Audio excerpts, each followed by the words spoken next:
오늘은 에스겔 20장 말씀입니다. 이 20장에서는 하나님께서 출애굽에서부터 예루살렘 멸망 직전까지 이스라엘 민족의 역사를 회고함으로써 그들이 멸망할 수밖에 없었던 그런 이유에 대해서 말씀을 하고 있습니다. 1절에 보시면요, 일곱째 해 다섯째 달 열째 날에 이스라엘 장로 여러 사람이 여호와께 물으려고 와서 내 앞에 앉으니 그랬습니다. 이것은 에스겔이 포로로 바벨론 땅에 붙잡혀 온 지 일곱째 해 다섯째 달 열째 날이라는 것입니다. 그때에 이스라엘 장로 여러 사람이 에스겔을 찾아와서 하나님께 물으려 했다라고 하는 것입니다. 하나님께 물으러 왔다라고 하는 건 참 좋은 것 같습니다. 그런데 묻기도 전에 2절에 보니까 여호와의 말씀이 내게 임하여 이르시되 3절에요. 인자야 이스라엘 장로들에게 말하여 이르라 주 여호와께서 이렇게 말씀하셨느니라 너희가 내게 물으려고 왔느냐 내가 나의 목숨을 걸고 맹세하거니와 너희가 내게 묻기를 내가 용납하지 아니하리라 주 여호와의 말씀이니라 라고 말씀합니다. 하나님 앞에 물으러 왔다는데 하나님이 대답하지 않겠다라고 하는 것입니다. 여기서 보면 하나님이 상당히 기분이 안 좋으신 모습을 볼 수가 있습니다. 왜 그럴까요? 이 바벨론 땅에 끌려온 이스라엘 장로들이 모두 매사에 하나님을 의지하는 게 아니라 1년에 한두 번 특별한 때만 하나님 앞에 묻고 그 외에는 자기들 마음대로 살았다는 것입니다. 그리고 하나님이 에스겔을 통해 말씀을 주셨는데도 하셨는데도 그대로 따랐습니까? 안 따랐습니까? 안 따르고 이러니까 하나님이 이제 물으러 오는 것도 싫다는 것입니다. 그러면서 4절에 인자야 내가 그들을 심판하려느냐 내가 그들을 심판하려느냐 너는 그들에게 그들의 조상들의 가증한 일을 알게 하여 그랬습니다. 에스겔도 속으로 어떤 마음이 들겠습니까? 막 책망하고 싶은 마음이 있겠습니까? 없겠습니까? 그러니까 책망하고 싶은데 하나님이 책망하지 마라. 네가 임으로 판단하지 마라. 그러면서 너는 그의 조상들이 행한 그런 가증한 일을 다 이야기해줘라 라고 말씀을 하는 것입니다. 자, 그러면서 이제 5절부터 9절까지는 애굽 땅에 그 야곱과 함께 갔던 그 애굽 땅에서 이스라엘이 잘못한 것에 대해서 이야기합니다. 5절에요. 이르라 주 여호와께서 이같이 말씀하셨느니라 옛날에 내가 이스라엘을 택하고 야곱 집의 후예를 향하여 내 손을 들어 맹세하고 애굽 땅에서 그들에게 나타나 맹세하여 이르기를 나는 여호와 너희 하나님이라 하였노라. 하나님께서 그 애굽으로 모세를 보내가지고 나타나서 맹세하고 언약을 세우셨다는 것입니다. 나는 여호와 너희 하나님이라 언약의 하나님이라 약속의 하나님이라 너희와 함께하는 하나님이라 하셨다는 것입니다. 이스라엘을 선택하셔서 하나님께서 이스라엘 민족의 하나님이 되어주셨다는 것입니다. 그들의 구원자가 되어주셨다는 것입니다. 6절이에요. 그날에 내가 내 손을 들어 그들에게 맹세하기를 애굽 땅에서 인도하여 내어 그들을 위하여 찾아두었던 땅 곧 젖과 꿀이 흐르는 땅이요 모든 땅 중에 아름다운 곳에 이르게 하리라 하고 그랬습니다. 그 애굽에서 종살이하던 그 이스라엘을 인도하여 내서 젖과 꿀이 흐르는 땅으로 인도하리라 하셨다는 것입니다. 7절에 또 그들에게 이르기를 너희는 눈을 끄는 바 가증한 것을 각기 버리고 애굽의 우상들로 말미암아 스스로 더럽히지 말라 나는 여호와 너희 하나님이니라 하였으나. 자, 애굽에 들어가서 세월이 지나다 보니까 이 이스라엘 사람들이 어디를 따라가 버렸다는 것입니까? 애굽을 따라가고 애굽 사람들처럼 이 가증한 우상을 섬겼다라고 하는 것입니다. 애굽의 문화에 동화되어 버렸다라고 하는 것입니다. 그러니까 하나님께서 그 새로 일어난 애굽 왕 바로를 통해서 어떻게 합니까? 이스라엘을 핍박하고 힘들게 해요. 합니다. 그래가지고 뭘 기억하게 만드느냐? 하나님이 다시 돌아오게 하리라라고 하는 그 언약의 말씀을 기억하고 부르짖게 했다는 것입니다.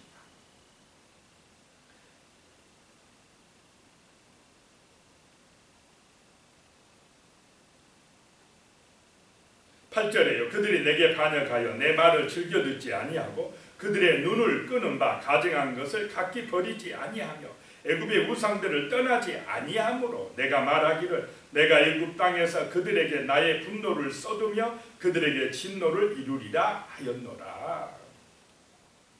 그 애굽 땅에서 이스라엘이 하나님을 반역해 가지고 그들의 눈을 끄는 바 우상에게 빠졌다.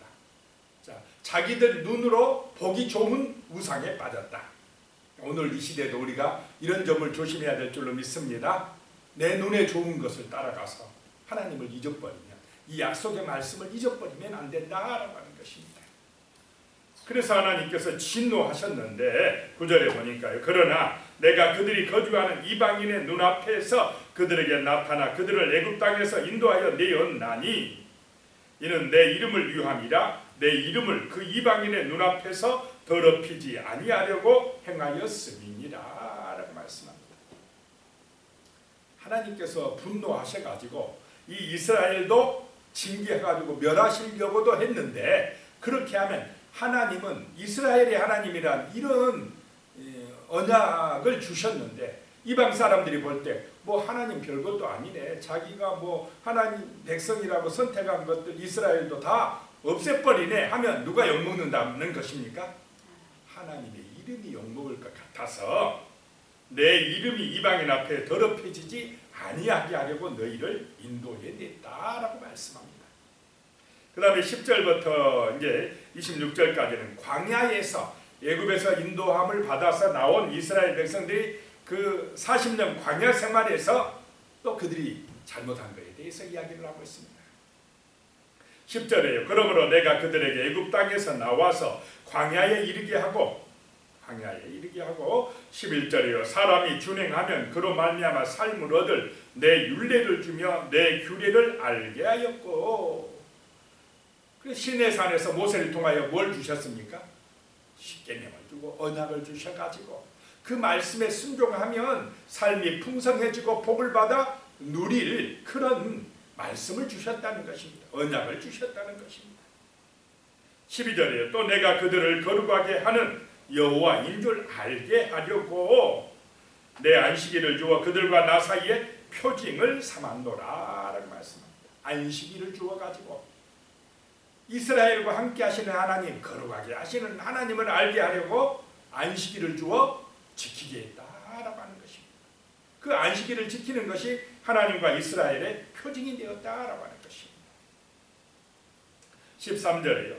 그러나 이스라엘 족속이 광야에서 내게 반역하여 사람이 준행하면 그로 말미암아 삶을 얻을 나의 율례를 준행하지 아니하며 나의 규례를 멸시하였고 나의 안식일을 크게 더럽혔으므로 내가 이르기를 내가 내 분노를 광야에서 그들에게 쏟아 멸하리라 하였으나, 하나님이 얼마나 그 광야에서 분노하셨습니까?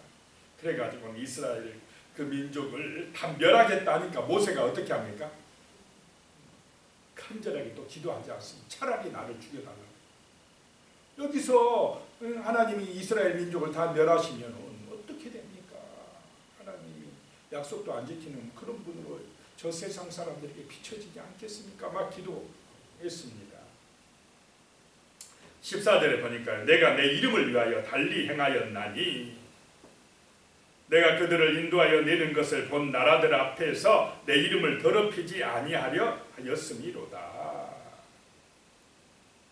하나님은 이스라엘을 선택해서 이방을 구원하는 도구로 제사장 나라로 삼으려고 선택했는데 그 선택한 이스라엘을 하나님이 없애버리면 어떻게 되겠습니까? 어떻게 하겠습니까? 라고 하는 그 모세의 기도를 또 들으시고 자기 이름을 위하여 광야에서도 어떻게 해요? 이스라엘을 멸절시키지 아니했다라고 하는 것입니다. 16절에 보면요, 그들이 마음으로 우상을 따라 나의 규례를 업신여기며 나의 율례를 행하지 아니하며 나의 안식일을 더럽혔음이니라. 애굽에서와 같이 우상 숭배했던 것 같이 자기 마음의 우상을 따라갔다는 것입니다. 그래서 정말 하나님 분노하셨으나 하나님의 이름을 위하여 17절에 보면 그러나 내가 그들을 아껴서 광야에서 멸하여 아주 없이 하지 아니하였었노라. 몇 세 이상만 그냥 죽게 했습니까? 20세 이상만 죽게 하고 그 20세 이하는 다 살아서 가나안 땅으로 들어가게 하셨다라고 하는 것입니다. 18절에서 26절까지는 이제 광야에서 그 하신 말씀을 다시 한번 반복해서 이야기하고 계십니다. 그 다음에 이제 27절부터 32절까지 가면 가나안 땅에 들어가서 그들이 또 하나님 앞에 범죄한 그런 이야기를 하고 있습니다. 자, 이걸 보면은 이스라엘은 말씀에 순종하여 살아갑니까? 애굽에서 광야에서 가나안 땅에서 계속 반역하고 있습니까? 계속 반역하는 역사예요. 불순종을 합니다. 자기들 욕심대로 눈에 좋은 대로 살아가고 있다는 것입니다. 27절에 보면요, 그런즉 인자야 이스라엘 족속에게 말하여 이르라. 주 여호와께서 이같이 말씀하셨느니라. 너희 조상들이 또 내게 범죄하여 나를 욕되게 하였느니라. 그 가나안 땅에 들어가서도 또 범죄해가지고 하나님을 욕되게 했다라고 하는 것입니다. 31절에 가서 보면 너희가 또 너희 아들을 화제로 삼아 불 가운데로 지나가게 하며 오늘까지 너희 자신을 우상들로 말미암아 더럽혔느니라. 이스라엘 족속아 너희가 내게 묻기를 내가 용납하겠느냐. 주 여호와의 말씀이니라. 내가 나의 삶을 두고 맹세하노니 너희가 내게 묻기를 내가 용납하지 아니하리라. 이렇게 너희 조상들이 범죄했는데 지금 너희들도 똑같다. 그러니 너희가 내게 묻는 걸 용납하겠느냐. 내가 그렇게 많이 너희에게 말씀했는데 너희는 듣고 흘러버리고 순종 안 하고 너희 마음대로 살면서 또 뭘 묻겠다고 나한테 왔느냐라고 하는 말씀입니다. 32절에 보면 너희가 스스로 이르기를 우리가 이방인 곧 여러 나라 족속같이 되어서 목석을 경배하리라 하거니와 너희 마음에 품은 것은 결코 이루지 못하리라. 자, 이스라엘 백성들이 마음속에 누구같이 되겠다라고 하는 것입니까? 이방인같이 되어서 눈에 보이는 목석, 나무로 만든 우상, 또 돌로 만든 우상, 자기들 눈에 보이는 화려한 것, 세상을 따라가겠다고 하는데 그것에 경배하겠다 하는데 이게 말이 되느냐라고 하는 것입니다. 그러니까 하나님께서요 이제 분노하셔서 33절에부터 하나님의 심판에 대한 이야기가 나옵니다. 너희가 심판받을 수밖에 없는 이유였다 이것이. 33절에 주 여호와의 말씀입니다. 내가 나의 삶을 두고 맹세하노니 내가 능한 손과 편팔로 분노를 쏟아 너희를 반드시 다스릴지니라. 아무리 그래도 우리를 다스리신 분은 우상입니까? 하나님이십니까? 하나님이시다. 우리 인간의 능력대로 되어지는 것도 아니다 라고 하는 것입니다. 그래서 34절에요. 능한 손과 편팔로 분노를 쏟아 너희를 여러 나라에서 나오게 하며 너희의 흩어진 여러 지방에서 모아내고. 이스라엘 백성들은 이제 여러 나라로 어떠하겠다는 말씀입니까? 포로로 붙들려 가겠다. 대표적으로 바벨론 땅에 흩어버리겠다라고 하는 것입니다. 그런데 참 하나님은 또 그 흩어진 백성을 그냥 버려진 것이 아니라 다시 어떻게 하시겠다는 것입니까? 돌아오게 하시겠다라고 하는 것입니다. 심판 후에 돌아오게 하시겠다는 것입니다. 36절에요. 내가 애굽 땅 광야에서 너희 조상들을 심판한 것 같이 너희를 심판하리라 주 여호와의 말씀이니라. 그리고 37절에요. 내가 너희를 막대기 아래로 지나가게 하며 언약의 줄로 멸려니와. 그렇게 심판하면서도 하나님께서 이 막대기 아래, 막대기는 심판의 막대기면서 그 막대기를 가지고 점검한다라고 하는 의미가 있습니다. 그 막대기를 가지고 이 목자들이 양을 탁탁 이제 때려서 가게 하는 것처럼 그 언약의 줄로 멸려니와 막대기 아래로 통과하게 해요. 막대기 아래로 통과하면서 알곡과 쭉정이를 구별한다는 것입니다. 구별해서 그 언약의 말씀을 붙들었던 알곡들은 하나님께서 모아서 다시 가나안 땅으로, 약속의 땅으로 인도해 드리겠다라고 하는 것입니다. 그 막대기 아래 통과할 때에 정말로 알곡이 되는 은혜가 임하시기를 축복합니다. 언약을 붙드는 믿음의 사람들이 되시기 바랍니다.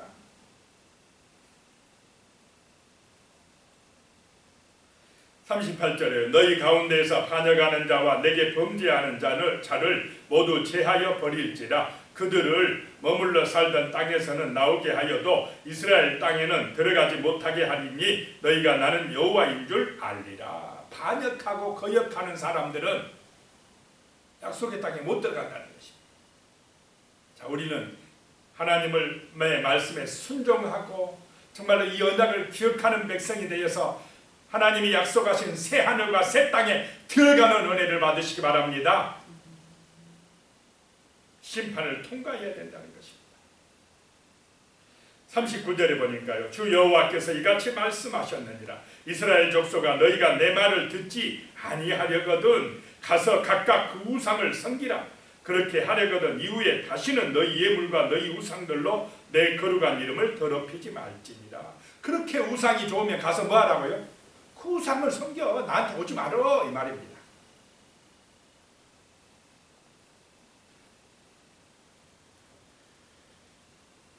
오늘 우리가 이 하나님의 말씀을 기억하면서 정말로 우리가 눈에 보이는 것에 따라 세상 사람들처럼 이 신도 믿고 저 신도 믿고 막 자기 눈에 좋은 대로 그냥 자기 욕심을 위하여 자기 이익만을 위하여 자기 영광만을 위하여 그렇게 살아가는 사람이 아니라 우리는 나를 창조해 주신 하나님, 나와 함께 하시고 언약을 맺어주시고 정말 은혜와 복을 내려주시는 하나님, 그 하나님이 진짜로 보이지 않지만 살아계시고 우리를 영원한 생명으로 천국으로 인도하신다는 사실을 기억하고 세상 따라가지 아니하고 하나님의 말씀에 순종하는 그런 은혜를 받게 해달라고, 알곡이 되게 해달라고, 천국 소망 가지고 살아가는 참된 믿음의 자녀들이 되게 해달라고 같이 기도하고 우리를 통하여 세상 많은 영혼들도 구원받게 하여 주시옵소서라고 기도하고 또 몸이 아프신 분들 위해서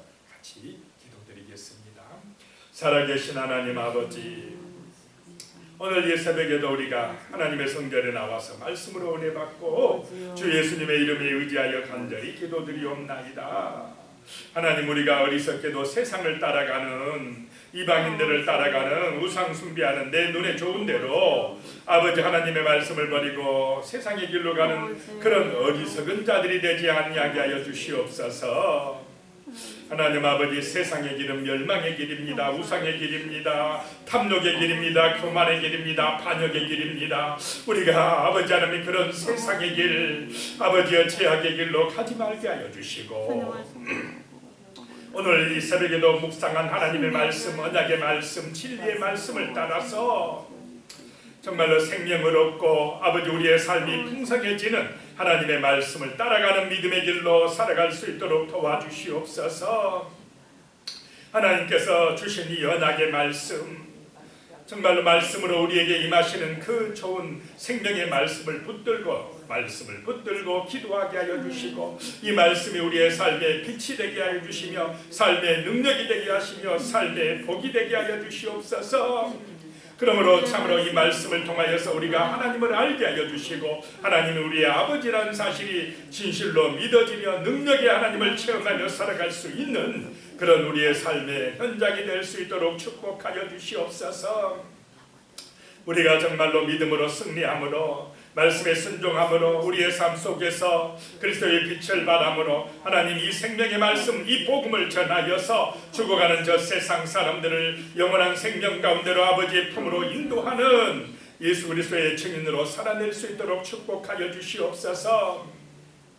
그리고 하나님 아버지, 몸이 아프신 분들 하나님 아버지여 예수 그리스도의 능력의 손으로, 피 묻은 손으로 치료하여 주시고 강건하게 하여 주시옵소서. 회복되게 하여 주시옵소서. 정말로 주의 능력으로 승리할 수 있도록 축복하여 주시옵소서. 예수님의 이름으로 기도드리옵나이다. 아멘. 이제는 우리 주 예수 그리스도의 은혜와 하나님 아버지의 무한하신 사랑과 성령님의 교통하시고 함께하시고 도우시는 놀라운 은혜가 간절한 마음으로 진리의 말씀을 사모하며 기도하는 우리 성도님들 머리 위에 가족들과 자손들과 하시는 모든 일들 위에 이 나라 이 민족 위에 영원히 함께 하시기를 간절히 축원하옵나이다.